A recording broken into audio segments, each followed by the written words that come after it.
குங்குமம் தொட்டால் ஒட்டிக்கொள்ளும் தன்மை, நெற்றியில் இட்டால் புண்ணாகாது உண்மை. பல வண்ண கலர்களின் பெருமை, இதுதான் ராஜாத்தி குங்குமத்தின் மகிமை. ராஜாத்தி குங்குமம் வைத்தால் அதிர்ஷ்டம் உங்களை தேடி வரும். 30 ஆண்டுகளாக மக்களின் நன்மதிப்பையும் பாராட்டுகளையும் பெற்றது. பெண்களின் அழகுக்கு அழகு சேர்ப்பது ராஜாத்தி குங்குமம். தமிழகமெங்கும் அனைத்து கடைகளிலும் கிடைக்கும். For trading enquiry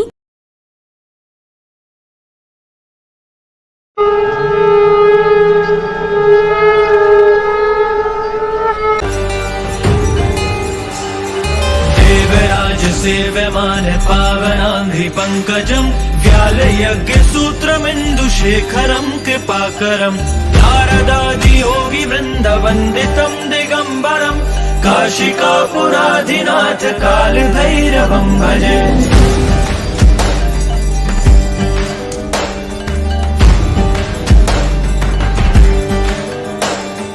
भानुकोटि भास्वरं भवाब्धितारकं परं नीलकण्ठमिप्सितार्थदायकं त्रिलोचनं कालकालमम्बुजाशमक्षशूलमक्षरं काशिकापुराधिनाथ कालभैरवं भजे।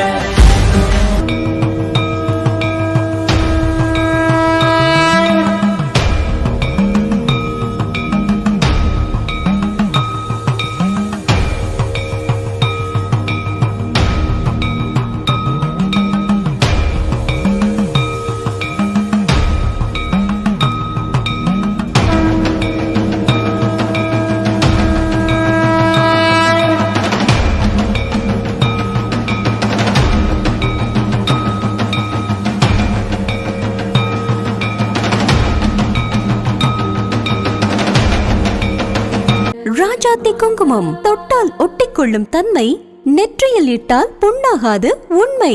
பல வண்ண கலர்களின் பெருமை, இதுதான் ராஜாத்தி குங்குமத்தின் மகிமை. ராஜாத்தி குங்குமம் வைத்தால் அதிர்ஷ்டம் உங்களை தேடி வரும். 30 ஆண்டுகளாக மக்களின் நன்மதிப்பையும் பாராட்டுகளையும் பெற்றது. பெண்களின் அழகுக்கு அழகு சேர்ப்பது ராஜாத்தி குங்குமம். தமிழகமெங்கும் அனைத்து கடைகளிலும் கிடைக்கும். For trading enquiry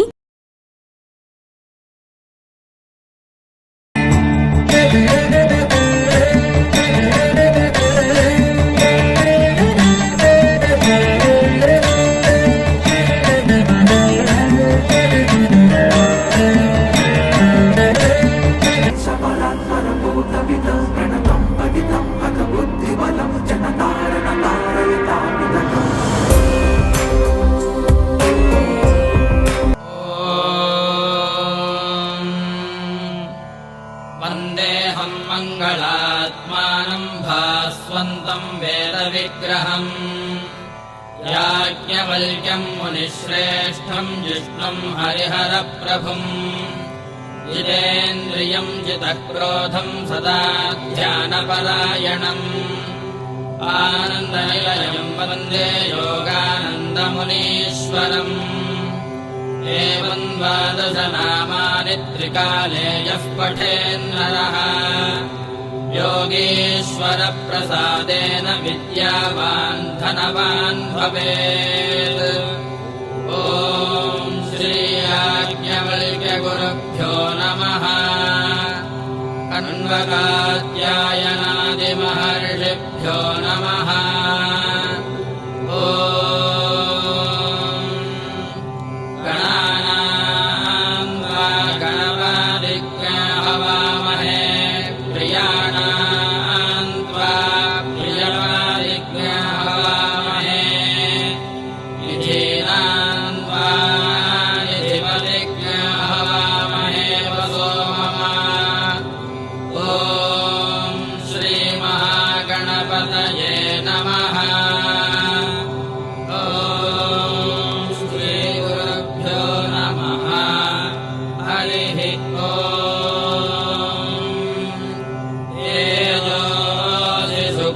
अमृतमायुष्मा आयुर्मेवाहि देवस्य त्वा सवितुः प्रसवेश्विनो बाहुभ्याम् पूष्णो हस्ताभ्यामाददे इमामा गृह्णन् रसनामृतस्य ऋषि विदथेषु कव्या सानो अस्मिन् सुत बभूव ऋतस्य सामन्सरमारपन्ति अभिधासि भुवनमसि यन्तासि धर्ता सत्त्वमग्निं वैश्वानरज्ञसप्राथसङ्गच्छ स्वाहा कृतस्वगात्वा देवेभ्यः प्रजापादये ब्रह्मन्नश्वं हन्स्यामि देवेभ्यः प्रजापादये तेन राध्यासम् संवाधानदेवेभ्यः प्रजापादये तेन राध्नुहि प्रजापादये त्वादृष्टं प्रोक्षामीन्द्राग्निभ्यां त्वादृष्टं प्रोक्षामि वायवे त्वादृष्टं प्रोक्षामि विश्वेभ्यस्त्वा देवेभ्यो दृष्टं प्रोक्षामि सर्वेभ्यस्त्वा देवेभ्यो दृष्टं प्रोक्षामि यो अर्वन्तञ्जिघाग्न्यसदितमभ्यामीति वरुणः परो मर्तः परश्वा अग्नये स्वाहा सोमाय स्वाहा वामोदाय स्वाहा पवित्रे स्वाहा वायवे स्वाहा विष्णवे स्वाहा इन्द्राय स्वाहा बृहस्पतये स्वाहा मित्राय स्वाहा वरुणाय स्वाहा हिङ्गाराय स्वाहा हिङ्कृताय स्वाहा क्रन्दाते स्वाहा क्रन्दाय स्वाहा प्रोधाते स्वाहा प्रप्रोधाय स्वाहा गन्धाय स्वाहा घ्राताय स्वाहा निविष्टाय स्वाहोपाविष्टाय स्वाहा सन्दीताय स्वाहा वल्गाते स्वाहा आसीनाय स्वाहा शयानाय स्वाहा स्वपाते स्वाहा जाग्रते स्वाहा पूजाते स्वाहा प्रबुद्धाय स्वाहा विजृम्भमाणाय स्वाहा विसृताय स्वाहा सज्ञानाय स्वाहोपस्थिताय स्वाहा यानाय स्वाहा प्रायणाय स्वाहा जते स्वाहा धावते स्वाहोद्रावाय स्वाहोद्धृताय स्वाहा सुकाराय स्वाहा सुकृताय स्वाहा निषन्नाय स्वाहोद्धिताय स्वाहा यवाय स्वाहा बलाय स्वाहा विवर्तमानाय स्वाहा विवृत्ताय स्वाहा विधोन्वानाय स्वाहा विधूताय स्वाहा शुश्रूषमाणाय स्वाहा शृण्वते स्वाहा ईक्षमाणाय स्वाहेक्षिताय स्वाहा वीक्षिताय स्वाहा निमेषाय स्वाहा यदद्दि तस्मै स्वाहा यद्विवादि तस्मै स्वाहा यन्मोत्रं करोति तस्मै स्वाहा शुक्लाम्बरधरं विष्णुं शशिवर्णं चतुर्भुजं प्रसन्नवदनं ध्यायेदविघ्नोपशान्तये सद्गुरुत्याद्याः वारिध्या परिषितं विघ्नं विघ्नं चेदहरं विश्वक्षयन्तवास्महे शान्ताकारं भुजगशयनं बद्धनावुद्रेशं स्वाकारं गणेशं मेघवन्तं शुभार्जनं लक्ष्मीकान्तं कमलेन विष्णुं भवभयं सर्वलोकैकनाथं मेघश्यामं पीतभूषैलवासं त्रिवत्सान्तं गोसुभोजभवजानं पुण्योपेतं पुण्डरीकायताक्षं विष्णुं सर्वलोकैकनाथं विशङ्खचक्रं सकीर्णकुण्डलं सफेदवस्त्रं सरसीर्हेक्षणं जहारवक्षस्थलशोभितो राम राम रामे हरे रामे मनोरमे सहस्रनाम तत्तुल्यं राम राम वरामे राम राम रामे हरे रामे मनोरमे सहस्रनाम तत्तुल्यं राम राम वरामे हरे राम राम राम हरे हरे हरे कृष्ण हरे हरे पूजन्तं राम रामे देवोत्तराक्षरं हरे वेदाशास्त्रं कोकिलम्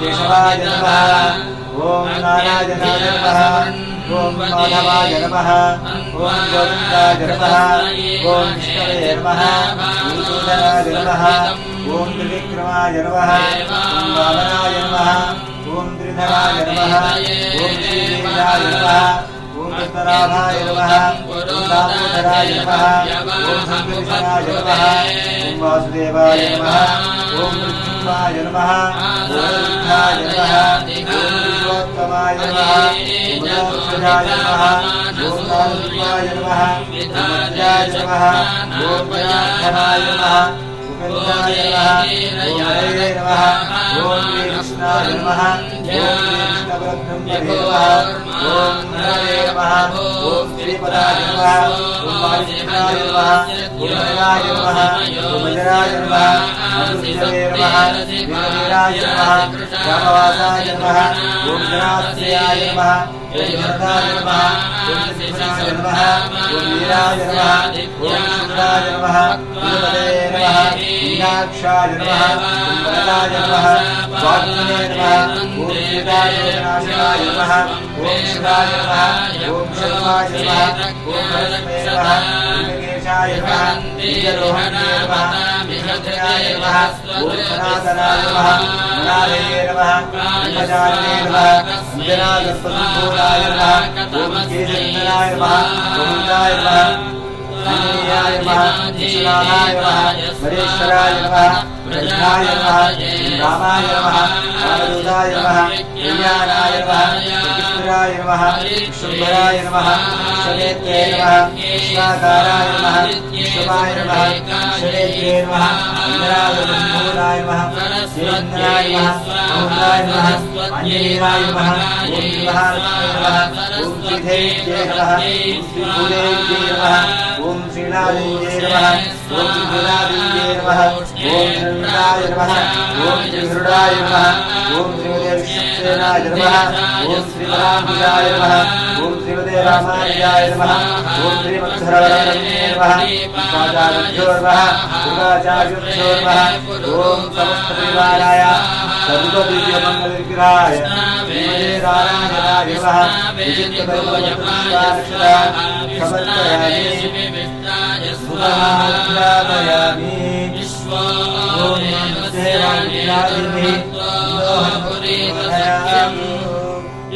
विश्वरायणे शुद्ध्यदित्युम्नं वृणीत पुष्यसे स्वाहा आब्रह्मन् ब्राह्मणो ब्रह्मवर्चसे जायतामाराष्ट्रे राजन्याः शूरा इषव्यो दिव्याधीमाः रथो जायता दोग्ध्रे धेनुर्वोढा नट्वानासु सप्तिः पुरन्धिर्योषा विष्णो राधेर्षास्सभेयो युवास्य यजमानस्य वीरो जायता निकामे एकामेन पर्जन्यो वर्षतु फलावत्यो न ओषाधयः पच्यन्ताम् योगक्षेमो नः कल्पताम्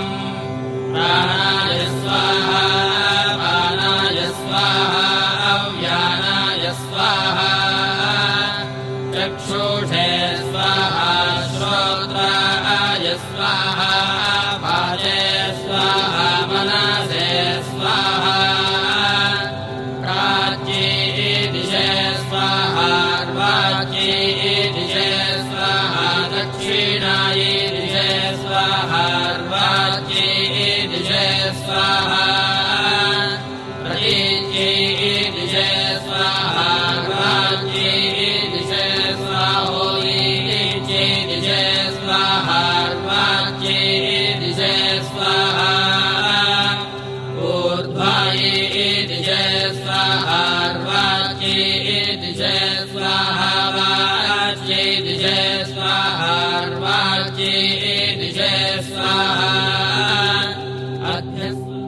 ராஜாத்தி குங்குமம் தொட்டால் ஒட்டிக்கொள்ளும் தன்மை, நெற்றியில் இட்டால் புண்ணாகாது உண்மை.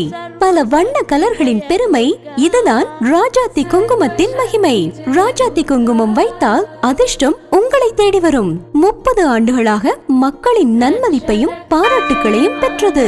பெண்களின் அழகுக்கு அழகு சேர்ப்பது ராஜாத்தி குங்குமம். தமிழகமெங்கும் அனைத்து கடைகளிலும் கிடைக்கும். For trading enquiry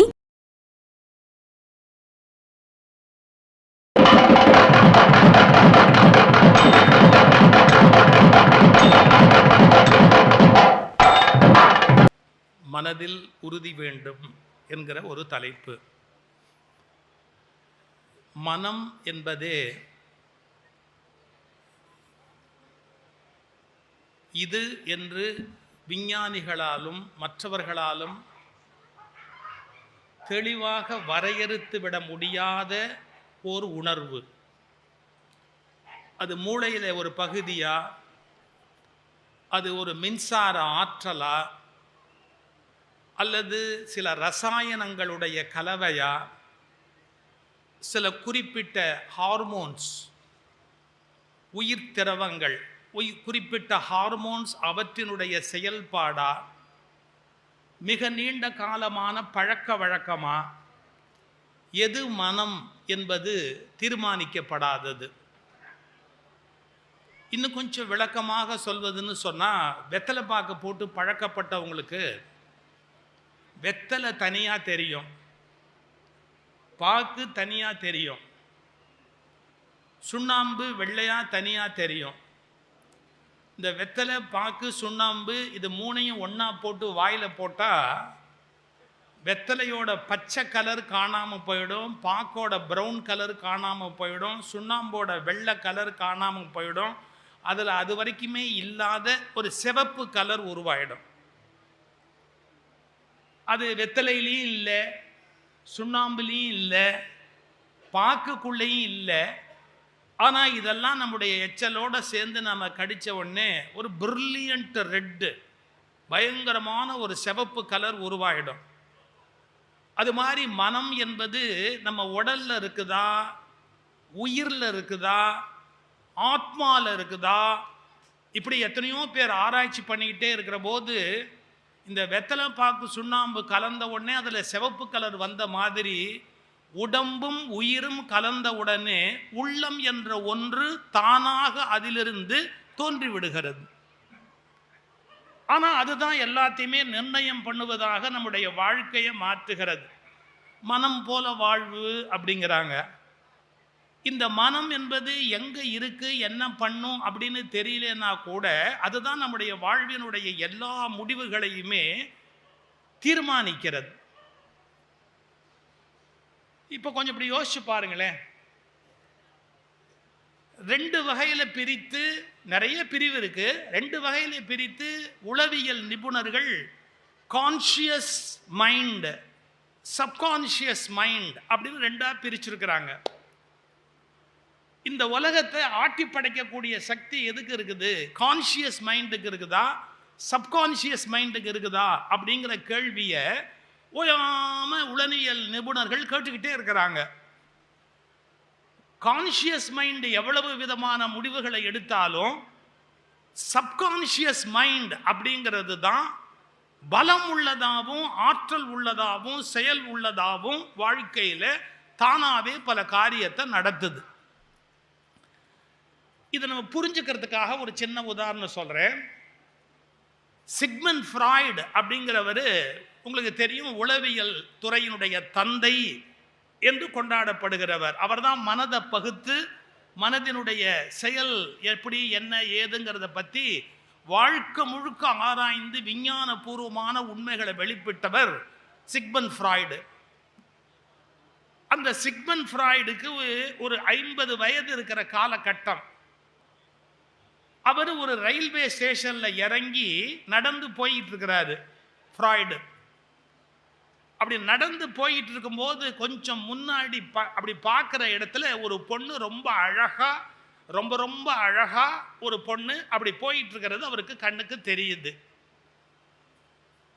அவர் மனசுல என்ன தோணுச்சு தெரியுங்களா? அந்த பொண்ணை தொட்டு பார்க்கணும்னு தோணுச்சு. ஒரு வயசு வேணா 50 வயசு.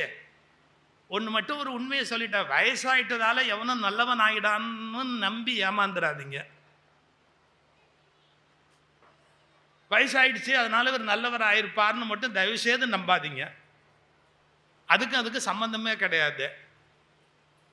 இவர் என்ன நினைக்கிறாரு, அவரோட ப்ராப்பர்ட்டியா இது, அது எவன் ப்ராப்பர்ட்டியோ, இவருக்கு அதை தொடர்றதுக்கு ஏதாவது ரைட்ஸ் இருக்கா? 50 வயசு, ரயில் பிளாட்ஃபாரத்தில் நடந்து போற, அது எவனோ பொத்த பொண்ணு போகுது, அழகா போகுது, அது அழகா இருந்தாருன்னா அழகா இல்லாட்டி உனக்கு என்ன? இந்த ஃப்ராய்டு என்ன நினைக்கிறாரு, போய் தொட்டு பார்க்கணும் அப்படின்னு நினைக்கிறாரு. ஒரு 2 செகண்ட்ல உள்ளேருந்து ஒரு பிசாசு எந்திரிச்சு புத்தி சொல்லும். ஏய், உன் வயசு என்ன, உன் படிப்பு என்ன, சொசைட்டியில் உன் பொசிஷன் என்ன, நீ உளவியல் பகுப்பாய்வாளர் அப்படின்னு அவ்வளவு பெரிய உளவியல் துறையின் தந்தை அப்படின்னு பாராட்டப்பட்டிருக்கிற ஒரு பெரிய மனுஷன், நீ போய் அந்த பொண்ணை தொட்டா மரியாதையாது, அது தப்புன்னு உனக்கு தோண வேணாமா, இந்த மாதிரி காரியத்தை எல்லாம் நீ செய்யலாமா அப்படின்னு உள்ளேந்து ஒன்று அறிவு சொல்லிக்கிட்டே இருக்க. அறிவு சொல்லிக்கிட்டே இருக்கும்போதே தொட்டுட்டார். டன் டன் எக்ஸிக்யூட்டட், காரியம் முடிஞ்சு போச்சு, போய் தொட்டுட்டார். அன்னைக்கு ராத்திரி யோசிக்கிறாரு, நான் எவ்வளவு விஷயங்களை கண்டுபிடிச்சிருக்கிறேன், இது தப்புன்னு எனக்கு தெரியும், இதை செய்யாதேன்னு வேற ஒன்று சொல்லிக்கிட்டே இருக்குது. செய்யாதேன்னு சொல்ற போது கூட நான் பாட்டுக்கு போய் என்னத்துக்கு அதை தொட்டேன், தொட்டுக்கலாமா, தொடக்கூடாது இல்லையா, அப்ப என் புத்திய செருப்பால் அடிக்க வேண்டாம், இவ்வளவு யோசிக்கிறாரு. ஆனா நான் ஏன் தொட்டேன்? இப்ப நான் ஒரு வார்த்தை சொல்றேன் பாருங்க, நீங்க எவ்வளவுதான் அறிவுபூர்வமான முடிவுகளையும் உங்க கான்சியஸ் மைண்டால எடுத்தாலும், விழிப்புணர்வு மனத்தினால, நீங்க சவுண்ட் குறைக்கணும் எனக்கு, அந்த விழிப்புணர்வு மைண்டுனால நீங்க உங்க கான்சியஸ் மைண்ட்ல முடிவுகளை எடுத்தா கூட, the most powerful thing என்ன அப்படின்னு கேட்டா, உங்களுக்கே தெரியாம உங்களுக்குள்ள உட்கார்ந்து இருக்கிற சப்கான்சியஸ் மைண்டோட முடிவுகள் என்னவோ அதுதான் செயலுக்கு வரும். இதை மேல்நாட்டுக்காரங்க என்ன பண்ணிட்டாங்க, கான்சியஸ் மைண்ட் சப்கான்சியஸ் மைண்ட் ரெண்டா பிரிச்சு, அது ரெண்டும் எவ்வளவு பலமுடையது பலம் இல்லாதது அப்படின்னு ஆராய்ச்சி பண்ணிக்கிட்டே வந்தாங்க. இங்க இந்திய மரபியல்ல என்ன பண்ணாங்க, மாயை அப்படின்னு ஒன்று சொல்லி அதை பராசக்தி அப்படிங்கிற ஒரு மாதிரி ஒரு உருவத்தை கொடுத்து, புராண கதைகளை கொடுத்து, அந்த மாயை அப்படிங்கிறது அது ஒரு ஆற்றல், புத்தி அப்படிங்கிற அறிவு இருக்கு, அது ஒரு ஆற்றல். இந்த அறிவினுடைய பலம் கான்சியஸ் மைண்ட், இந்த மாயையினுடைய பலம் சப்கான்சியஸ் மைண்ட். இதுக்கு ரேஷியோ பவர் என்ன அப்படின்னு கணக்கு பார்த்தா, இந்த புத்திங்கிறதுக்கு ஒரு பவர் இருந்ததுன்னு சொன்னா, இந்த சப்கான்சியஸ் மைண்டுங்கிற மாயைக்கு இட் இஸ் 9 times பவர்ஃபுல் தேன் புத்தி. 1 மடங்கு புத்தி பவர்ஃபுல் அப்படின்னா 9 மடங்கு அதிகமான ஆற்றல் உடையது எதுன்னு கேட்டா நம்முடைய சப்கான்சியஸ் மைண்டு. இவங்க புராணத்தில் என்ன கதை பண்ணிட்டாங்க, இது நவராத்திரி, நவராத்திரினா 9, அது சிவராத்திரி அது 1 அப்படின்னா, உனக்கு 1 பாயிண்ட் புத்தி இருந்தா 9 பாயிண்ட் உள்ளுக்குள்ள என்ன உட்கார்ந்துருக்கும் அப்படின்னு கேட்டா உங்களுடைய மனசோட பிசாசு. அது என்ன சொல்லுதோ அதை தான் நீங்க கேட்பீங்களே ஒழிய, உங்க அறிவு சொல்றது சொல்லலாம். அதுவும் அடுத்த ஆளுக்கு உபதேசம் பண்ற போது நம்ம அறிவு பிரமாதமா வேலை செய்யும். இன்னொருத்தனுக்கு புத்தி சொல்றதா இருந்தா வக்கனையா சொல்லும். ஆனா தனக்குன்னு வரும்போது அது ஒண்ணுமே நினைவுல இருக்காது. அது ஏன் நினைவுல இல்லை அப்படிங்கிறத கொஞ்சம் நம்ம யோசிக்கணும். அப்ப மனம் என்பது என்ன ஒரு கேள்வி வரும். இப்ப நான் ஓரளவு ஒரு லேமன் பாயிண்ட் ஆஃப் வியூல இருந்து ஒரு சயின்ஸை புரிஞ்சுக்கிறதுக்கான முயற்சியை பண்றேன். I'm not a qualified psychiatrist to explain you what is psychology, what is mind and everything சொல்றதுக்கான ஒரு சைக்காட்ரி நான் படிச்ச ஆள் இல்லை. ஆனா நான் ஒரு பாமரன், என்னுடைய எல்லையிலேருந்து ஒன்றை பார்த்து சில விஷயங்களை நான் தெரிஞ்சுக்குவேன். இந்த சப்கான்சியஸ் மைண்ட் எவ்வளவு பவர்ஃபுல் அப்படிங்கிறதுக்கு அடையாளம் என்னன்னு கேட்டா, ஓஷோ எழுதுறாரு, ஒரு சைக்காட்ரிஸ்ட் கிட்ட ஒருத்தன் வர்றான். அவன் என்ன பண்றாரு, டேபிள்ல படுக்க வைக்கிறாரு. அதுக்கப்புறம் ஆழ்நிலை தூக்கம்னு ஒன்று கூட்டிட்டு போவாங்க. அதாவது ஒரே விஷயத்தை திரும்ப திரும்ப ஒரு குரல்ல, ஒரே மாதிரி குரல்ல சொல்லிக்கிட்டே இருந்தா நமக்கு தூக்கம் வர ஆரம்பிச்சிடும். அதை வந்து சைக்காட்ரிஸ்ட் பிரமாதமாக பண்ணுவாங்க. ஆனால் அதுக்கு சைக்காட்ரிஸ்ட் தான் வேணுங்கிறது இல்லை. சில பேச்சாளர்களே அந்த மாதிரி கேட்குறவங்களெல்லாம் தூங்க வைக்கிற அளவுக்கு பவர்ஃபுல்லாக இருப்பாங்க. அது ஒரு மாதிரியான வாய்ஸில் அது ஒரே மாதிரியாக சொல்லிக்கொண்டே இருந்தால் அவங்கள அறியாமையே அப்படியே அந்த வித்ட்ராயல் மூளை வந்து அதுலேருந்து கயட்டிக்கும். வித்ட்ராயல் ஆகி அது தூங்க ஆரம்பிச்சிடும் அது பாட்டுக்கு. அந்த தூக்கத்துக்கு போனதுக்கு அப்புறமா அந்த சைக்காட்ரிஸ்ட்டு அவனை கையாளுவார். அது மாதிரி ஒரு சைக்காட்ரிஸ்ட் என்ன பண்ணார், தங்கிட்ட வந்த ஒரு பேஷண்ட்டை படுக்க வச்சு அப்படியே மெதுவாக அப்படியே ஆழ்நிலை தூக்கத்துக்கு அவனை கூட்டிகிட்டு போய் ஃபுல்லாக தூங்க வச்சுட்டார். இப்போ ஆனால் தூக்கத்தில் பேசலாம். அவன்கிட்ட என்ன பேசுறாரு, தலகாணியை எடுத்து அவன் கையில் கொடுத்தாரு. தலகாணி எடுத்து அவன் கையில் கொடுத்துட்டு இதான் உன் காதலி முத்தம் கொடுன்னாரு. உங்களுக்கு தெரியுமா, ஆழ்நிலை தூக்கத்துக்கு கூட்டிட்டு போயிட்டா இவங்க கமாண்டில் தான் அவங்க இருப்பாங்க, என்ன சொன்னாலும் செய்வாங்க அவங்க. அந்த ஆழ்நிலை தூக்கத்தில் கமாண்ட் கொடுக்குறார், இதான் உன்னோட காதலி, கட்டி பிடிச்சி முத்தம் கொடு அப்படிங்கிறார். அவன் தலகாணியை கட்டி பிடிச்சி முத்தம் கொடுக்குறான். இப்ப தலகாணியை கட்டி பிடிச்சி முத்தம் கொடு அப்படின்னு அந்த சொன்ன வார்த்தைக்காக தலகாணியை கட்டி பிடிச்சி முத்தம் கொடுக்குற போது முடிஞ்சு போச்சு. இந்த சைக்காட்ரிஸ்ட் என்ன பண்ணாரு, அந்த தலகாணியை மெதுவாக அப்படி உருவி அந்தாண்ட வச்சுட்டு அவங்கிட்ட சொல்றாரு, நான் இப்போ உன்னை எழுப்பிடுவேன், ஆனால் நான் எழுப்பினதுக்கு அப்புறம் சரியா 30 நிமிஷத்துல மறுபடியும் நீ உன் காதலிக்கு முத்தம் கொடுக்கணும்.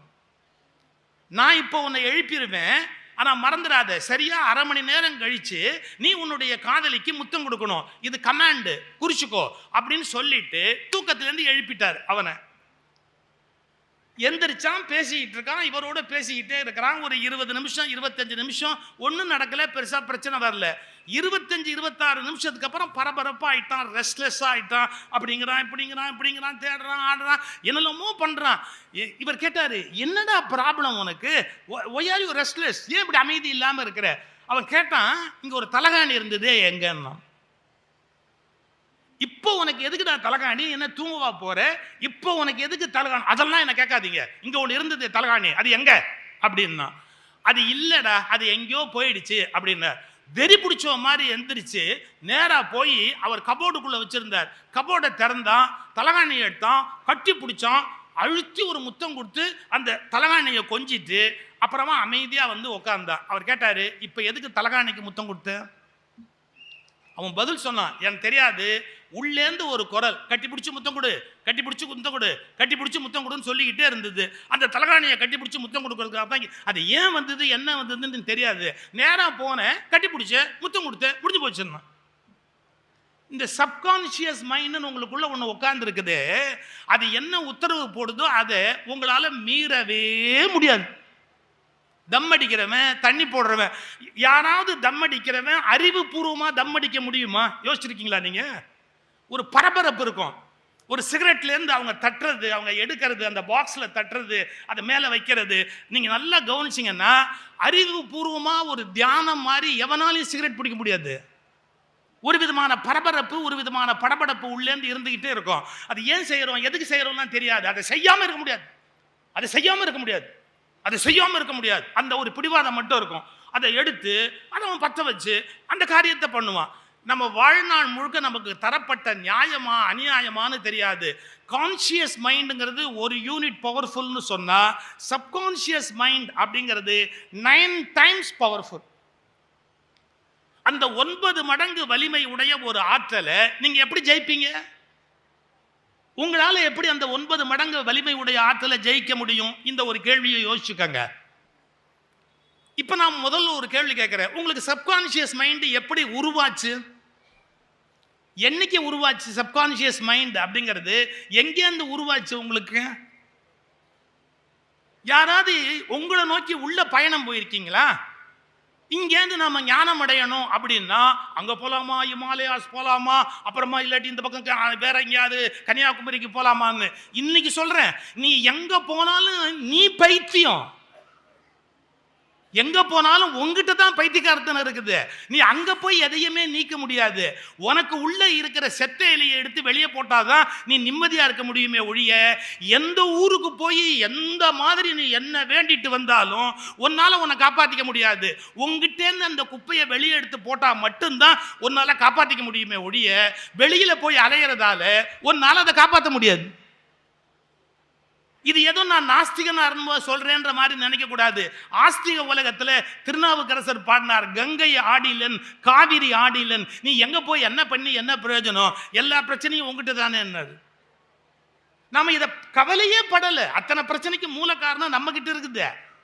ப்ராப்ளமே நாம தான். ஆனா அந்த ப்ராப்ளத்தை நம்ம அட்ரஸ் பண்ண தயாரா இல்லை. அவங்ககிட்ட இருக்குது, இவங்கிட்ட இருக்குது, வெளியில இருக்குது. இங்க உங்களுக்கு பிரச்சனையும் வெளியே இருக்குன்னு நினைப்பு, தீர்வும் வெளியே இருக்குன்னு நினைப்பு. இன்னைக்கு சொல்லிட்டு போறேன், பிரச்சனையும் உங்ககிட்டே தான் இருக்கு, தீர்வும் உங்ககிட்டே தான் இருக்கு. இதை நீ கண்டுபிடிச்சாச்சு அப்படின்னு சொன்னா உன் வாழ்க்கையை நீ ஜெயிக்கலாம். இவ்வளவுதான் வாழ்வோட சீக்ரெட். இப்ப நான் ஒரு கேள்வி கேட்டேன்ல, சப்கான்சியஸ் மைண்ட் உங்களுக்கு என்னைக்கு உருவாச்சு? எனி டேட் ஆஃப், என்னைக்கு எந்த டேட்ல இருந்து உங்களுக்கு உருவாச்சுன்னு ஏதாவது எனி ஐடியா? யாருக்காவது சப்கான்சியஸ் மைண்ட் எப்போ உருவாச்சு அப்படிங்கிறது தெரியுமா?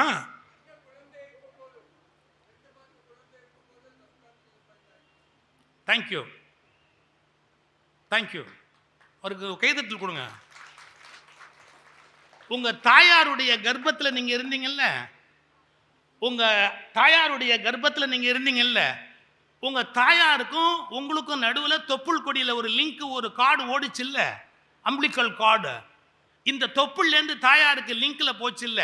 உங்க அம்மா பயந்துருப்பாங்க, அழுதுருப்பாங்க, சிரிச்சிருப்பாங்க, கோவப்பட்டிருப்பாங்க, ஆத்திரப்பட்டிருப்பாங்க, மாமியார் மேல வெறுப்படைஞ்சிருக்கலாம், நாத்தனார் மேல வெறுப்படைஞ்சிருக்கலாம், இல்ல புருஷன் மேலேயே கோபமா இருந்திருக்கலாம், இல்ல யார்கிட்டயோ அன்பா இருந்திருக்கலாம், ஏதோ ஏமாந்துருக்கலாம், ஏதோ அழுதுருக்கலாம், ஏதோ சிரிச்சிருக்கலாம். உங்க அம்மா என்னென்ன மனசால பாதிக்கப்பட்டாங்களோ, இந்த பாருங்க, ஒரு கம்ப்யூட்டர்ல இருக்கிறத நீங்க அப்படியே இந்த கம்ப்யூட்டருக்கு சேஞ்ச் பண்ணுன்னு கமாண்ட் கொடுத்த உடனே இதுல இருக்கிறத தூக்கி அதுல போடுற மாதிரி உங்க அம்மா மூளையில என்னென்ன இழவு ஓடிச்சோ அத்தனை இழவும் இங்க வந்து உட்கார்ந்துரும். நீங்க என்ன பண்ணுவீங்க? உங்க அம்மாவுக்கு அப்ப புருஷனோட தகராறு, அப்புறம் 3 பிள்ளை பெத்து விட்டார். ஆனா அந்த டயத்துல தகராறுல அவ கோபத்துல இருக்கிறா. அப்ப இந்த குழந்தை உருவாகுது. நல்ல கவனிங்க. அப்புறம் அவ சமாதானமாய் 3 பிள்ளை பெத்துட்டா. ஆனா கோபத்துல உருவான இந்த பிள்ளை இருக்குது இல்ல, அதுக்கு ஜென்மத்துக்கும் கோபம் போவாது. இப்ப சப்கான்சியஸ் மைண்டுங்கிறது ஃபர்ஸ்ட் எங்க உருவாகுதுன்னு கேட்டா, கர்ப்பத்தில் இருக்கிற காலத்துல தாயினிடத்துல இருந்து பிள்ளைக்கு அப்படியே டிரான்ஸ்ஃபர் ஆகிட்டே இருக்கும். எமோஷனலா அப்படியே என்னென்ன படணுமோ எப்படி படிக்கணும். அது எப்படி பதியும் தெரியுமா? நாட் பை வேர்ட்ஸ், ஒரு வார்த்தைகள் மூலம் அல்ல, அப்புறம் சொற்களின் மூலம் அல்ல. ஒரு ஒரு ஒலி, ஒரு வார்த்தை, மொழி, ஒரு மண்ணு தேவையில்லை. பின்ன என்னன்னா அது அப்படியே படம் படம் படம் படம் படமா. இப்போ நீங்கள் ஃபிலிம் பார்க்கும்போது பழைய காலத்தில் ஃபிலிம் விடுவாங்க, அந்த ஃபிலிம் வரிசையாக அப்படியே ஓடிக்கிட்டே இருக்கும். அதே மாதிரி அம்மா மனசில் ஒரு படம் ஓடும், அந்த படம் அப்படியே படம் படம் படம் படம் படம் படமா இந்த பிள்ளையோட மனசில் வந்து அப்படியே கம்ப்ளீட்டாக உட்காந்துக்கும். இப்போ என்ன ஆகும்னு கேட்டிங்கன்னா, மொழியினாலோ ஒலியினாலோ பதியாமல் அது படம் படமாக பதிவாயிட்டதுனால அதே மாதிரியான காட்சிகளை பின்னாளில் இந்த குழந்தை அரங்கேற்றுவது தவிர்க்க முடியாமல் போய்விடும். இதனால தான் நான் என்ன சொல்றேன், வேற என்ன நீங்க எப்படி உங்களை மாத்துறீங்களோ மாத்தலையோ அதை பத்தி எனக்கு கவலை இல்லை. உங்க குழந்தைய கருவில் வச்சிருக்கிற ஒரு 10 மாச காலமாவது நீங்க உங்க மனசை நல்லபடியா வச்சுக்கிட்டீங்க அப்படின்னா எதிர்காலத்தில் அந்த பிள்ளைங்க கஷ்டப்படாம இருக்கலாம். உங்களுக்கு அது 10 மாச பிரச்சனை, அந்த குழந்தைக்கு அது வாழ்நாள் பிரச்சனை. அது வாழ்நாள் பிரச்சனை. ஏன் தெல்ல எதுக்கெடுத்தாலும் இவன் எரிஞ்சு விழறான். நீ அன்னைக்கு எரிஞ்சு விழுந்த. ஏன்னு தெல்ல இவன் என்னை மதிக்காமையே பேசுறான். நீ அன்னைக்கு மதிக்காமையே பேசுன. ஏன் பேசணும்னு இதுக்கு தெரியாது. ஆனா பேசுன அந்த தொனி இருக்குல்ல, அது இதுக்கு தெரியும். அந்த கோபம் இருக்குல்ல, அது இதுக்கு தெரியும். அதனால உள்ள இருக்கிற அந்த சப்கான்சியஸ் மைண்டு அதே மாதிரியான விஷயங்களை உங்களுக்கு கொடுத்துக்கிட்டே இருக்கும். நீங்க ஒண்ணுமே பண்ண முடியாது. தப்பிச்சு வெளியே வரலாம்னு நினைச்சா கூட உங்களால வர முடியாது.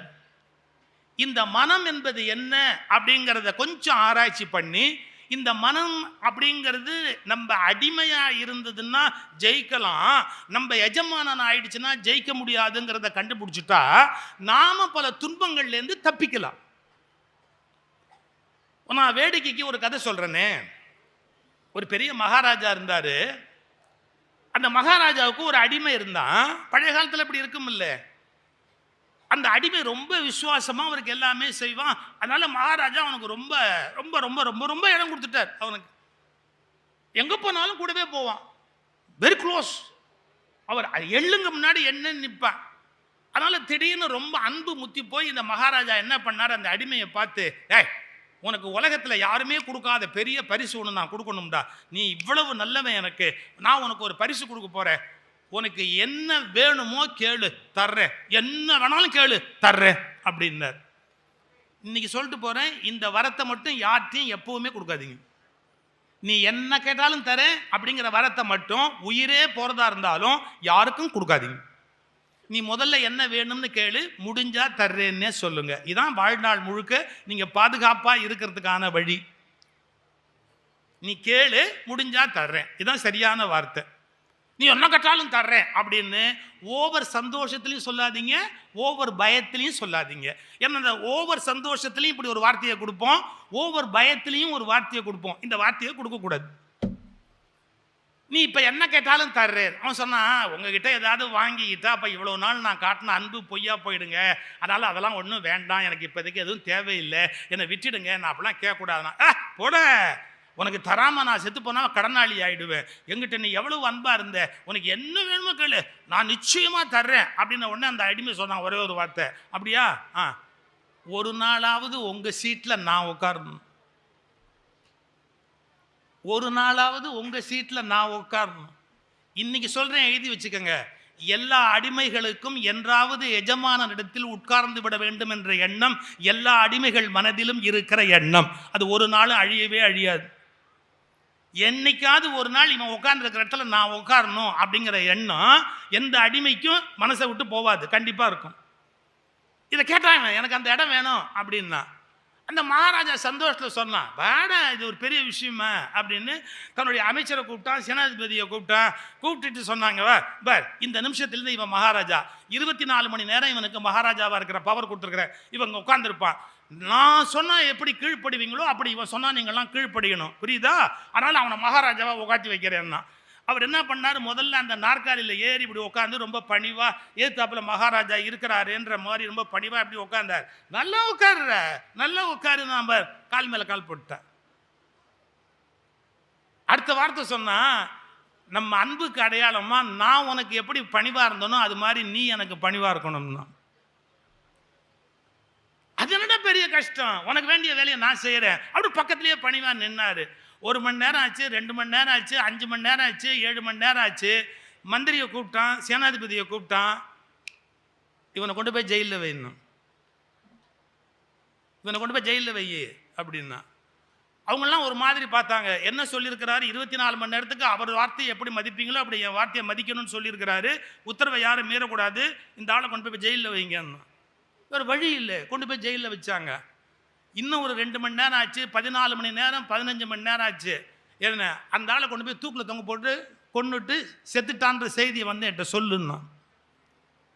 கொண்டு போனான், தூக்கில் தொங்க போட்டான், செத்துட்டான் அப்படின்னா. இனிமேல் நம்மளை கேட்கறதுக்கு யாரும் ஆள் இல்லைன்னு சிம்மாசனத்தில் உட்காந்தவன் கால் மேலேயே கால் போட்டான். நான் சொல்றது யார் கதையோ நினைச்சு ஏமாந்து போகாதீங்க. உங்கள் மனம்தான் உங்கள் அடிமை. நீங்கள் ஒரு நாளாவது அதன் பேச்சை கேட்க வேண்டும் என்று தாழ்ந்து போகிறீர்கள். அன்றைய தினம் அது சிம்மாசனத்தில் ஏறி உட்கார்ந்து விட்டால் அது உங்களை கொல்லாமல் விடாது, உங்கள் வாழ்க்கையை அழிக்காமல் விடாது. உங்கள் மனம் அடிமையாய் இருக்கிற வரை மிகச்சிறந்த வாழ்க்கையை வாழ்வீர்கள். என்று உங்கள் மனம் எஜமானனாகி நீங்கள் அடிமையாகிறீர்களோ அன்றோடு உங்களுடைய தலையெழுத்து மாறிவிட்டது என்று பொருள். இது பல பேருக்கு தெரியறதே இல்லை. நம்ம மனசு தான் நம்மள லைஃப்ல பலவிதமான அழிவுக்கு காரணமா இருக்குது. நம்ம அதோட ஒன் சைடு மட்டும் பார்க்குறோம், மனோபலத்தை திரட்டிட்டா நம்ம பெரிய ஆளா போயிடலான்னு. அது அவ்வளோ ஈஸி இல்லை. அதில் சில விஷயம் இருக்குது, அதுக்குன்னு சில பவர் இருக்குது. அந்த பவரை அது எங்கேருந்து டிரைவ் பண்ணுச்சு? இந்த நாட்டில் 2 ஸ்கூல் ஆஃப் தாட் தான் உண்டு. என்னன்னா, இறை நம்பிக்கை உள்ளவன் அப்படின்னு சொன்னா அவன் மத புஸ்தகத்தை நம்புவான். இன்னொன்று அப்படிலாம் ஒன்றுமே கிடையாது, இறைவனும் கிடையாது, ஒரு மண்ணும் கிடையாது அப்படின்னு எத்திஸ்ட் அப்படின்னு ஒரு குரூப் இன்னொன்று நம்புவான். இது ரெண்டையும் தாண்டி இவன் சொல்றதுல என்ன உண்மை இருக்கு, அவன் சொல்றதுல என்ன உண்மை இருக்கு, இவன் சயின்ஸ்ல எவ்வளவு கரெக்டா இருக்கிறான், அவன் சயின்ஸ்ல எவ்வளவு கரெக்டா இருக்கிறான், ரெண்டையும் ஆராய்ச்சி பண்ணி உண்மையை கண்டுபிடிக்கிற பொறுமை பல பேருக்கு கிடையாது. சில பேர் சொல்லுவான் டெஸ்டினி அப்படிங்கிற விதியே கிடையவே கிடையாது, கர்மா அப்படிங்கிற ஒரு கர்மாவே கிடையவே கிடையாது அப்படின்பா. இன்னும் சில பேர் எல்லாமே கர்மா தான், எல்லாமே டெஸ்டினி அதுதான்பா. இது ரெண்டுக்கு நடுவில் நம்ம நிற்கிறோம். எப்போ டெஸ்டினி ப்ளே பண்ணும், எப்போ நம்முடைய கர்மா ப்ளே பண்ணும், எப்போ நம்முடைய ஃப்ரீ வில்லை யூஸ் பண்ணால் கர்மாவை செல்லாமல் ஆக்கலாம் அப்படிங்கிற கலையை கற்றுக்கிறது தான் உண்மையான ஞானம் அடைதல். இது பெரிய சிரமமான விஷயம். டெஸ்டினே ஒன்று கிடையாது, கர்மானே ஒன்று கிடையாது, விதினே ஒன்று கிடையாதுன்னு பேசுவான். மன்னிச்சுக்கோங்க, ஒரு கண்டினியூட்டி இல்லாமல் ஒரு மனிதனுடைய வாழ்க்கை ஜேர்னி நேற்று ஏதோ ஒன்று பாதிக்காமல் இன்னைக்கு ஒன்று உருவாகவே முடியாது. டெஸ்டினிங்கிறது எந்த அளவுக்கு இருக்குதுங்கிறதுக்கு ஒரு சின்ன எக்ஸாம்பிள். நீங்கள் உங்கள் அப்பாவையோ உங்கள் அம்மாவையோ முடிவு பண்ணக்கூடிய பலம் உண்டா? இந்த அப்பாவுக்கும் இந்த அம்மாவுக்கும் இத்தனாம் தேதி இத்தனை மணிக்கு நான் இந்த ஆஸ்பத்திரியில் 7ஆம் நம்பர் வார்டில் 3ஆம் நம்பர் பெட்டில் பிறக்க போகிறேன்னு டிசைட் பண்ணி பிறந்தீங்களா? இட் வாஸ் கிவன், கொடுக்கப்பட்டது. உங்களுக்கு எவையெல்லாம் கொடுக்கப்பட்டவையோ அவையெல்லாம் டெஸ்டினி, விதி. நம்ம அப்பா யாரு, நம்ம அம்மா யாரு, வந்துட்டோம், அவங்க கருவில் பிறந்துட்டோம், அவங்க வீட்டில் வளர்றோம், இதையெல்லாம் நாம மாற்ற முடியாது, அது நடந்துருச்சு. எவையெல்லாம் நடந்து விட்டதோ அவை எல்லாமே டெஸ்டினி தான். ஆனால் ஒன்னே ஒன்று இருக்கு வச்சுங்க, அதாவது இந்த எல்லாமே விதின்னு சொல்ற குரூப் ஒன்று இருக்கு. இல்லை விதினே ஒன்று கிடையவே கிடையாது, எல்லாமே மனிதனுடைய ஃப்ரீ வில், முயற்சி தான் அப்படின்னு சொல்ற விஷயம் இருக்கு. நீங்கள் வாழ்க்கையவே ப்ராக்டிக்கலாக புரிஞ்சுக்கணும். இப்போ நாம் பல பேர் ஃபேஸ்புக் வச்சுருப்போம். ஃபேஸ்புக்கில் அல்லது நம்முடைய வாட்ஸ்அப்பில் ஸ்டேட்டஸில் ஒரு ஃபோட்டோ வச்சுருப்போம். இந்த உலகத்தில் பாருங்கள், கௌரிதாஸ் ஒரு தடவை பேசும்போது அழகாக சொன்னார், ஃபேஸ்புக்கில் அவன் வச்சிருக்கிற ஃபோட்டோ மாதிரியான அழகும் எவனுக்கும் கிடையாது, ஆதாரில் இருக்கிற மாதிரி அசிங்கமான மூஞ்சியும் எவனுக்கும் கிடையாது. ஆதாரில் இருக்கிற மாதிரி அசிங்கமான முகமும் எவனுக்கும் இருக்காது, ஃபேஸ்புக்கில் இருக்கிற மாதிரி அழகான முகமும் எவனுக்கும் இருக்காது. இதுவும் ஜோடிக்கப்பட்டது, அதுவும் ஜோடிக்கப்பட்டது. அது மாதிரி லைஃப்ல நீங்க டெஸ்டினி தான் எல்லாம் அப்படிங்கிறதும் ஜோடிக்கப்பட்டது, எல்லாமே ஃப்ரீ வில் அப்படிங்கிறதும் ஜோடிக்கப்பட்டது. இந்த டெஸ்டினி எவ்வளவு தூரம் ஒர்க் பண்ணும், ஃப்ரீ வில் எப்போ ஒர்க் பண்ண ஆரம்பிக்கும் அப்படிங்கிறது நீங்க முடிவு பண்ண வேண்டிய சமாச்சாரம். அந்த ஒரு இடத்துல தான் உங்களுக்கு விழிப்புங்கிறது வரணும், அவேர்னஸ்ங்கிறது வரணும். இப்போ நம்ம டெஸ்டினிங்கிறது என்னன்னு சொன்னேன், கொடுக்கப்பட்டது. சார் இந்த மாதிரி கண்ணோட, இந்த மாதிரி மூக்கோட, இந்த மாதிரி தோற்றத்தோட இதெல்லாம் நான் முடிவெடுக்க முடியுமா? நான் வந்து இந்த மாதிரியான நிறத்தில் பிறக்கணும், இவ்வளோ உயரத்தில் பிறக்கணும், இந்த கலரில் பிறக்கணும், ஏன் இந்த ஜாதியில் பிறக்கணும், இது எதையாவது என்னால் முடிவு பண்ண முடியுதா? சில சூழலே சில பேருக்கு வாய்ப்பு, அப்படியே அவங்க மேலே தூக்கிட்டு போயிடும் அந்த சூழல். சில பேருக்கு அந்த சூழலே அவங்களுக்கு எதிர்ப்பு, அவங்க என்ன முயன்றாலும் மேலேயே போக முடியாது.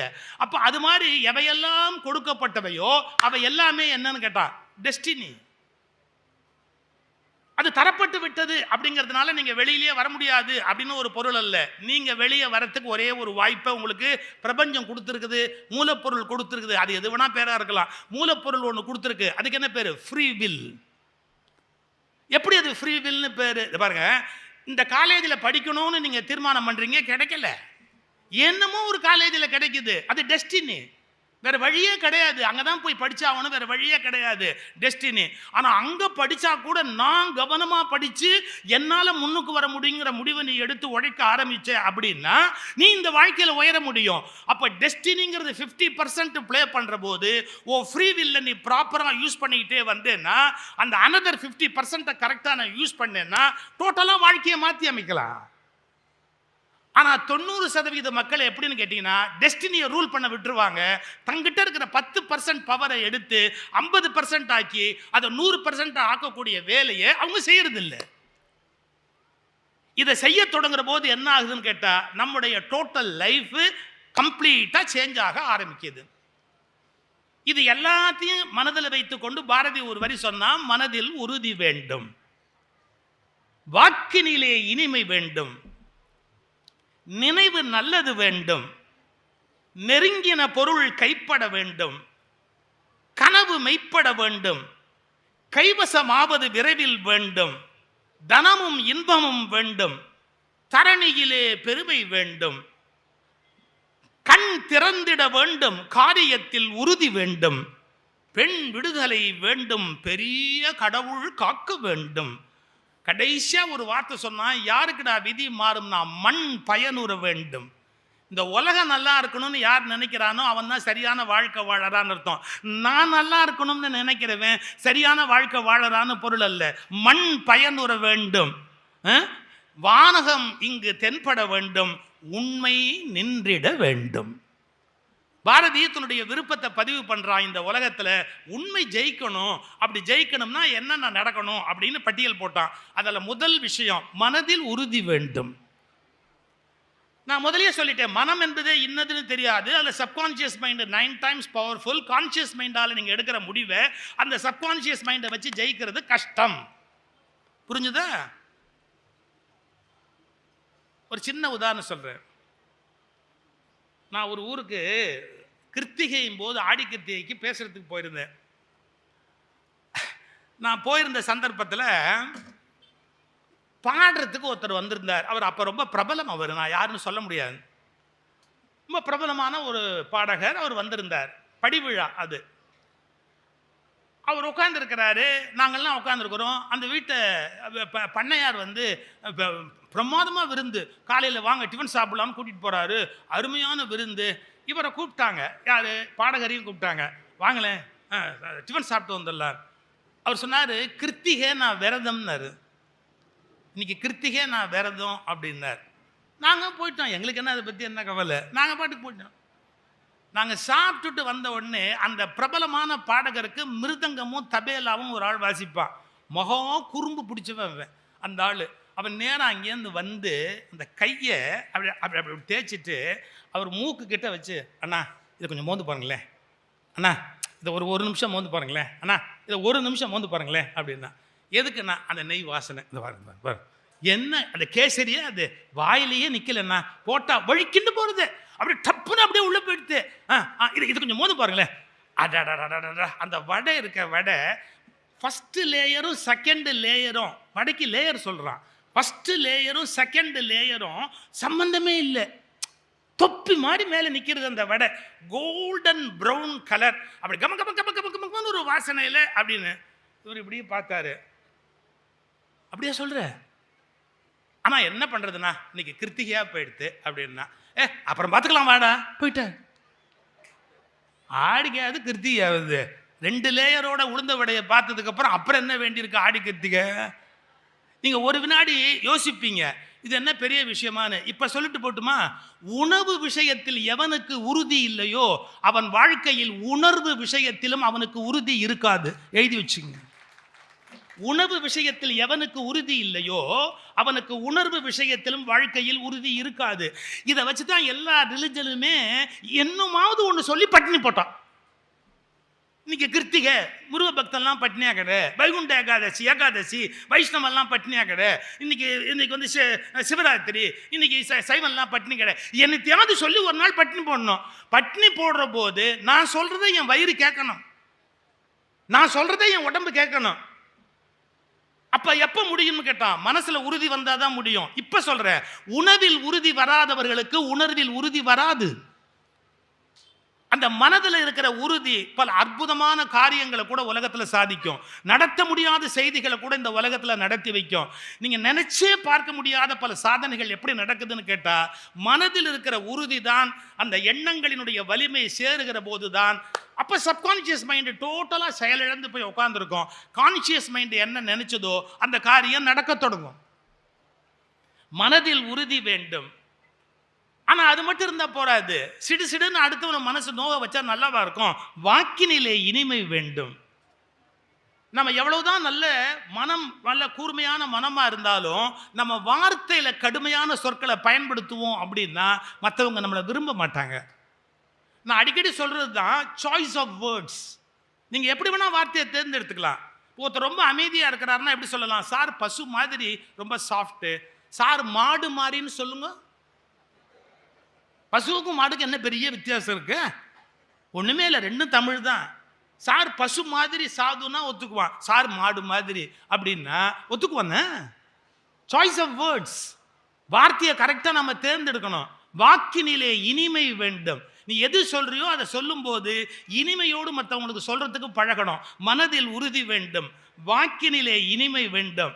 சார், முட்டாள்னு திட்டினாலும் ஒரே அர்த்தம் தான், அவர் குழந்தை மாதிரின்னு சொன்னாலும் ஒரே அர்த்தம் தான். 75 வயசான எருமையை பார்த்து நீ குழந்தை மாதிரின்னு சொன்னா என்னங்க அர்த்தம்? முட்டாள்னு சொன்னாலும் அதே அர்த்தம் தான். பட் நாம ஜாக்கிரதையா இருக்கணும். சார் குழந்தை மாதிரி அப்படின்ட்டு பேசாம போயிட்டே இருக்கணும். வாக்கினிலே இனிமை வேண்டும். அப்புறம் நினைவு நல்லது வேண்டும். நெருங்கின பொருள் வசப்பட வேண்டும். இன்னைக்கு நீங்க எவ்வளவு லட்சம் ரூபாய் கொடுத்து எத்தனையோ குருமார்கள்ட்ட ட்ரைனிங் கிளாஸ் போறீங்க. நான் ஒரு சேலஞ்ச் பண்றேன். அந்த சேலஞ்சை நீங்க லைஃப்ல அவங்க கிட்ட பண்ணி பாருங்க. மனுஷனுடைய மனசுல கெட்ட எண்ணம் தோணாம இருக்கிறதுக்கு வாய்ப்பு இருக்குதா?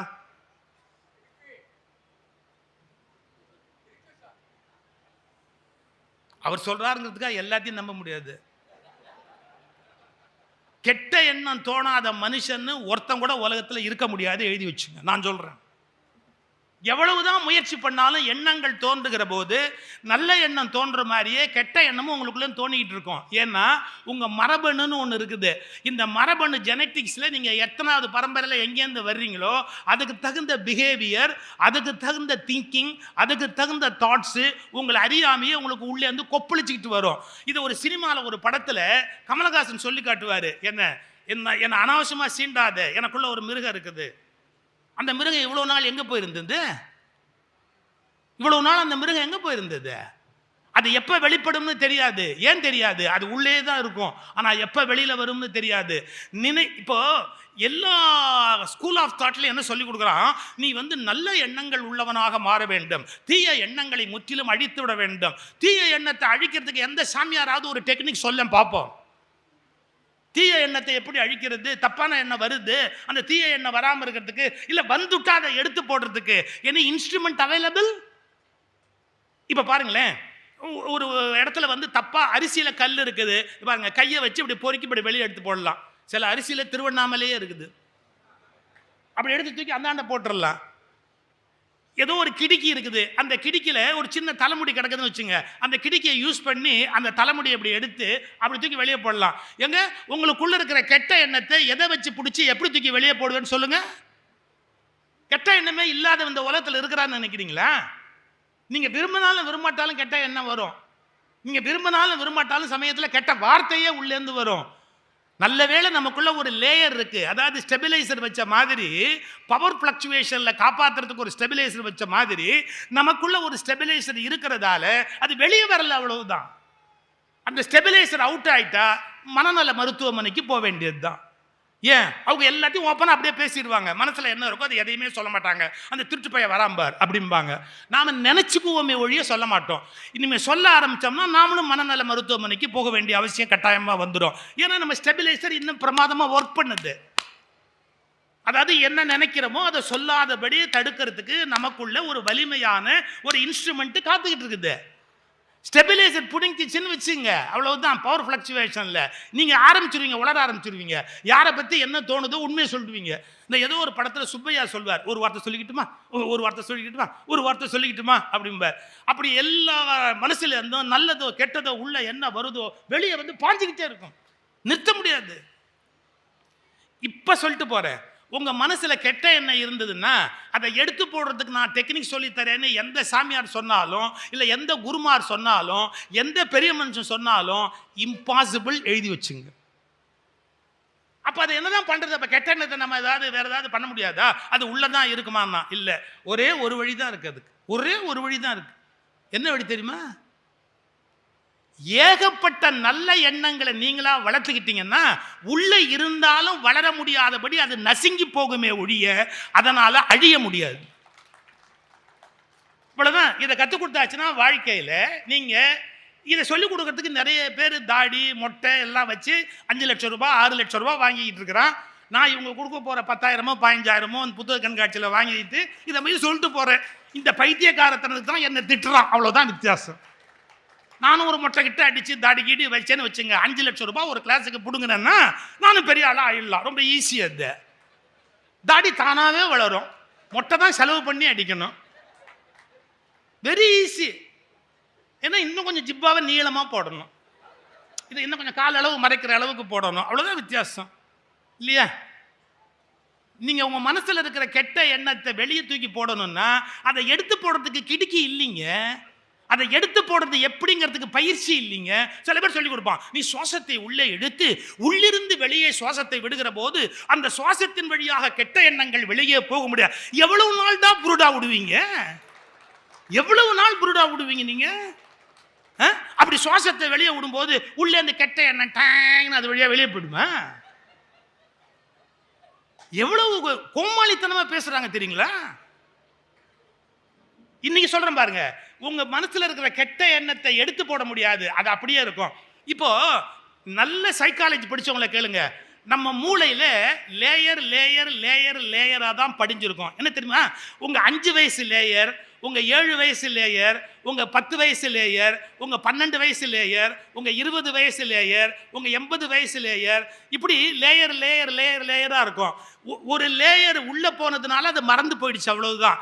உங்களுக்கு என்னைக்காவது எங்கேயாவது கயண்டிடுச்சுன்னு வச்சுக்கோங்க, 7 வயசு லேயர் வெளியே வந்துட்டா உங்களை சமாளிக்க முடியாது. 7 வயசுல நீங்க என்னென்ன அழும்பு பண்ணீங்களோ அது எல்லாத்தையும் வீட்டில் உட்காந்து பண்ணிக்கிட்டு இருப்பீங்க. எங்க அம்மா 86 வயசு இறந்த போது 86 வயசுல நினைவு இல்லாம படுத்திருக்கிறாங்க.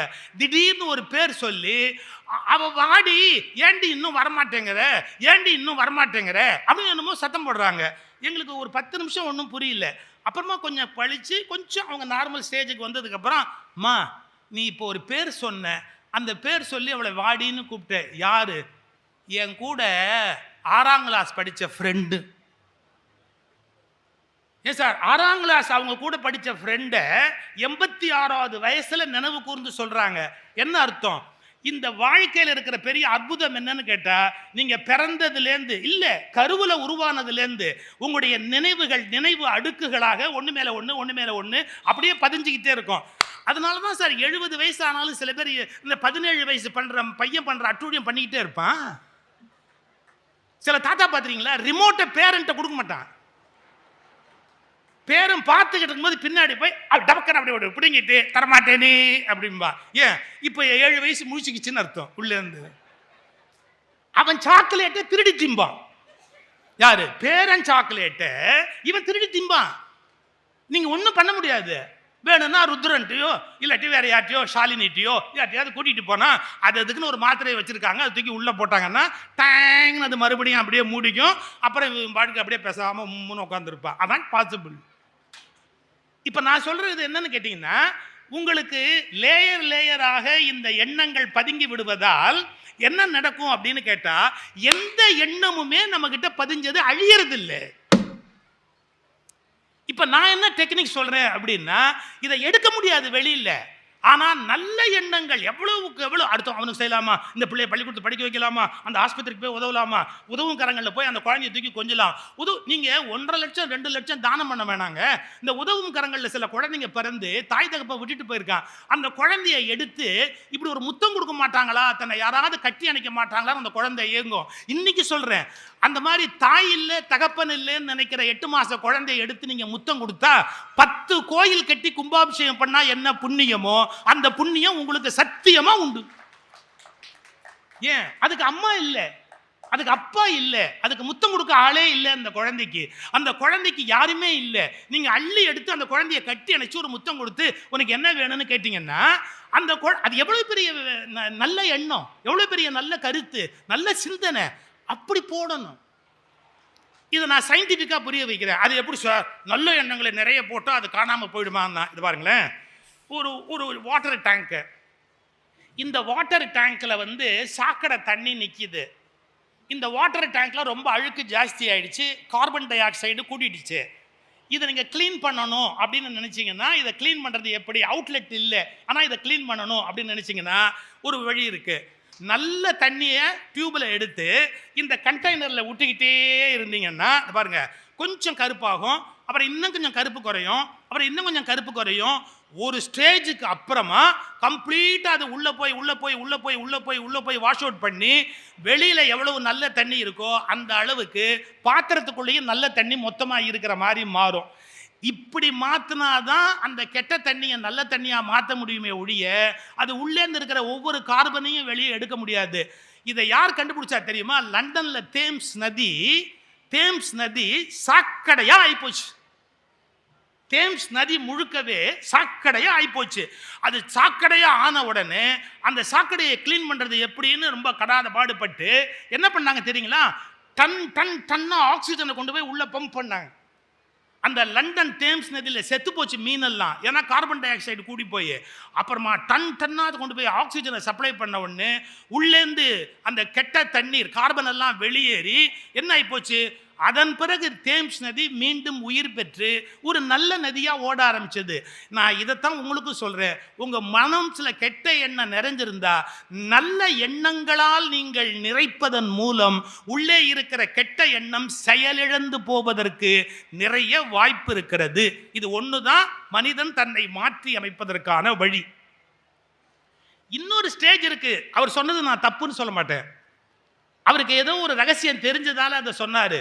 ஆனா அந்த ரகசியத்தை எல்லாராலும் புரிஞ்சுக்க முடியாது. அது என்னங்கிறத மட்டும் நான் சொல்லிட்டு போறேன். புத்தர் வாழ்ந்தார் பாருங்க. புத்தர் அவர் எப்படின்னா எண்ணங்களற்ற நிலைன்னு ஒரு பகுதிக்கு டிரான்ஸ்ஃபர் பண்றாரு. நல்ல எண்ணம் கெட்ட எண்ணம்னு இல்லை, எப்போதுமே எண்ணங்களற்ற நிலைன்னு ஒண்ணுக்கு போகும்போது அவருக்கு கெட்ட எண்ணமும் கிடையாது, நல்ல எண்ணமும் கிடையாது. புரியுதா? அந்த ஸ்டேஜ் ஈஸியா ரீச் பண்ண முடியாது. அவர் சொன்னது பொய்ன்னு நான் சொல்லல, அது வேற ஸ்டேஜ். அதை எல்லாராலும் ரீச் பண்ண முடியாது. அது எண்ணங்களற்ற நிலை, டோட்டலா எண்ணமே இல்லாம பிளாங்கா இருக்கிறது, அப்படியே பிளாங்கா இருக்கிறது. அது ரொம்ப கஷ்டம். ஆனா எண்ணங்களோடு வாழுகிற வரையில கெட்ட எண்ணங்கள் நிறைய இருக்குன்னா நல்ல எண்ணங்களை அதிகமா ஸ்டோர் பண்ணி அதை செயலிழக்க வைக்கலாமே ஒழிய வேற எந்த விதமான வழியும் இல்லை. இப்ப இத பாரதி எங்க சொல்றாரு பாருங்க, நினைவு நல்லது வேண்டும். அதுக்கான ஆன்சர் பாருங்க, நினைவு நல்லது வேண்டும், நெருங்கின பொருள் கைப்பட வேண்டும், கனவு மெய்ப்பட வேண்டும், கைவசமாவது விரைவில் வேண்டும், தனமும் இன்பமும் வேண்டும், தரணியிலே பெருமை வேண்டும், கண் திறந்திட வேண்டும். ஏன் இப்ப என்ன கண்ணு மூடியா இருக்கு? எல்லாம் இந்த ரெண்டு கண்ணை திறந்துடுறான், இந்த கண்ணை திறக்க மாட்டேங்கிறான். இதான் அவேர்னஸ். இந்த ரெண்டு கண்ணுக்கு நடுவில் நில்னு சொன்னாரே புத்தர். அந்த நடுவில் நிற்கிற ஒரு பெரிய நிலை, அந்த நடுவில் நிற்கக்கூடிய நிலைமை வந்தாச்சுன்னா இந்த ரெண்டு கண்ணை விட இந்த ரெண்டு கண்ணு நடுவில் இருக்கிற கண்ணு இம்பார்ட்டன்ட் ஆகுது. அந்த கண் திறந்திட வேண்டும், காரியத்தில் உறுதி வேண்டும், பெண் விடுதலை வேண்டும், பெரிய கடவுள் காக்க வேண்டும், மண் பயனுற வேண்டும். எவ்வளவு பெரிய ஆசைகளை, எவ்வளவு பெரிய விருப்பங்களை இந்த தமிழ்நாட்டு மக்களுக்கு மகாகவி பாரதி சொல்லிட்டு போயிருக்கிறான். பாரதியை நீங்கள் வெளியிலேருந்து பார்த்தா ஏதோ சாதாரணமாக சொன்ன மாதிரி தெரியும். ஆனால் பாரதியை முழுமையாக நீங்கள் உள்வாங்கி பார்த்தா தான் அவர் எவ்வளவு நுட்பமானவர் அப்படிங்கிறத உங்களால் கண்டுபிடிக்க முடியும். பாரதி இதே மாதிரி இன்னொரு பாடலில் எண்ணியது முடிதல் வேண்டும் அப்படிங்கிற கருத்தை நமக்கு சொல்கிறாரு. பாரதியோட பாட்டு பார்க்குற போது எளிமை மாதிரி தெரியும். இப்போ ஒரு பாட்டு சொல்கிறோம் பாருங்க. தமிழ் மொழி வாழ்த்து பாடுற போது பாரதியார் பாடுறாரு, வாழ்க நிரந்தரம், வாழ்க தமிழ்மொழி, வாழிய வாழியவே, வானம் அளந்தது அனைத்தும் அளந்திடும் வன்மொழி வாழியவே, ஏழு கடல் வைப்பினும் தன்மணம் வீசி இசை கொண்டு வாழியவே, எங்கள் தமிழ்மொழி எங்கள் தமிழ்மொழி என்றென்றும் வாழியவே. அப்புறம் சூழ்கலி நீங்க தமிழ்மொழி ஓங்க, துலங்குக வையகமே, உலகமே நல்லா இருக்கட்டும், துலங்குக வையகமே. அதுக்கும் அடுத்த வார்த்தை பாரதி சொல்ற வார்த்தை, தொல்லை வினைதரு, அதாவது தொல்லைகள் என்னென்ன உண்டோ தொல்லை வினைதரு, தொல்லை அகன்று, சுடர்க தமிழ்நாடு. அப்ப பாரதியாரே தமிழ்நாடுங்கிற வார்த்தையை தான் பயன்படுத்தி இருக்கிறாரு அப்படிங்கிறத பாரதி தேச விரோதி இல்லை, ஆன்டி இந்தியன் இல்லை. பாரதி ஆன்டி இந்தியன் இல்லை. பாரதியே என்ன சொல்றாருன்னா சுடர்க தமிழ்நாடு அப்படிங்கிற வார்த்தையை தான் பாரதி பயன்படுத்தி இருக்கிறார். பாரதி வழியில் வருகிற மானம் உள்ளவர்கள் தமிழ்நாடு என்றுதான் சொல்வார்களே ஒழிய வேறு மாற்றி சொல்ல மாட்டார்கள். சார் தெரியாதனமா பாரதியார் இங்க சொல்லியிருப்பார் சார், வேற எங்கன்னா செந்தமிழ் நாடென்னும் போதினிலே இன்ப தேன் வந்து பாயுது. தமிழ்நாடுன்னு சொன்னா பாரதி காதுல தேன் பாயுதான். ஏன் சில பேர் காதுல மட்டும் தேள் பாயுது? எங்க பாரதி காதுல தேன் பாயுது, செந்தமிழ் நாடு என்னும் போதினிலே இன்ப தேன் வந்து பாயுது காதினில்லைன்னா. சார், பாரதி நீங்க புரிஞ்சுக்கணும்னா பாரதி பற்றிய ஒரு அறிவு இருக்கணும். பாரதியை பற்றிய ஒரு அறிவு இல்லாம நீங்க பாரதியை புரிஞ்சுக்க முடியுமா? அந்த பாரதி ஒவ்வொரு சொல் பயன்படுத்துகிறார்னா ஒவ்வொரு சொல்லுக்கும் ஒரு உயிர் இருக்கு, ஒவ்வொரு சொல்லுக்கும் ஒரு தவம் இருக்கு. மந்திரம் போல் வேண்டுமடா சொல் இன்பம் அப்படின்னு கேட்டவன் மகாகவி பாரதி. அதனால மனதில் உறுதி வேண்டும் என்ற பாரதியினுடைய வரிகள் உங்கள் வாழ்க்கையை மாற்றி அமைக்கக்கூடியது. நான் ரொம்ப பிலசாபிக்கலாகவே பேசிட்டேன்னு ஒரே ஒரு விஷயத்தை சொல்லி முடிவு பண்ணுறேன். என் இனிய நண்பர் கோபி வந்திருக்கிறார்.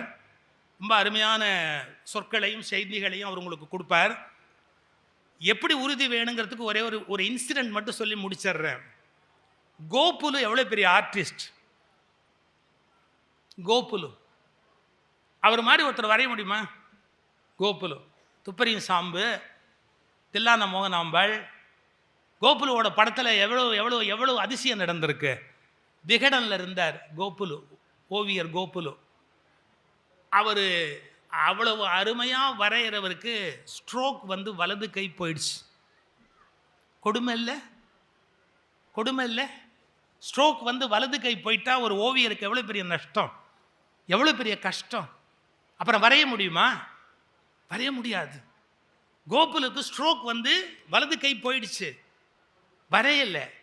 6 மாதம் ஆச்சு, கோகுலுடைய டிராயிங்கே வரல. திடீர்னு ஒரு பத்திரிகையில் கோகுலுடைய படம் வந்தது, புது படம், கோகுலுடைய ஓவியம் வந்தது.